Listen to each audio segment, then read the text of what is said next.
नमस्कार मित्रांनो, आजच्या जनरल नॉलेजमध्ये सर्वांचे हार्दिक स्वागत आहे. मित्रांनो, आजचा टॉपिक हा महाराष्ट्राची निर्मिती कधी आणि कशी झाली याबाबत आहे. महाराष्ट्र दिन हा महाराष्ट्र राज्याचा निर्मिती दिवस म्हणून साजरा केला जातो. 1 मे 1960 रोजी महाराष्ट्राची निर्मिती झालेली आहे.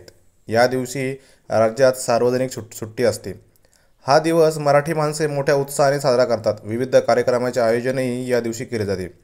महाराष्ट्र राज्य निर्मितीसाठी बलिदान दिलेल्या 106 हुतात्म्यांचे स्मरण या दिवशी केले जाते.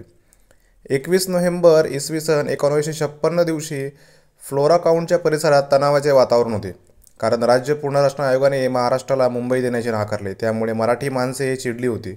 सर्वत्र छोट्या मोठ्या सभामधून या निर्णयाचा निषेध होत होता. या संघटनामुळे कामगारांचे एक विशाल मोर्चा सरकारचा निषेध करण्यासाठी चौकात येण्याचे नियोजन झाले. त्यानंतर प्रचंड जनसमुदाय एका बाजूने चर्चगेट स्थानकाकडून, दुसऱ्या बाजूने बोरीपद्राकडून गगनभेदी घोषणा देत फ्लोरा काउंटकडे जमला. मोर्चा पोलिसी ताकद वापरून उधळून लावण्यासाठी लाठीचार्ज करण्यात आला. मात्र अढळ सत्याग्रहीमुळे पोलिसांचे हे प्रयत्न अयशस्वी झाले. पोलिसांनी गोळीबाराचा आदेश मुंबई राज्याचे तत्कालीन मुख्यमंत्री मोरारजी देसाई यांच्याद्वारे देण्यात आले. गोळीबार झाला आणि संयुक्त महाराष्ट्राच्या लढ्यात 106 आंदोलक हुतात्मे झाले.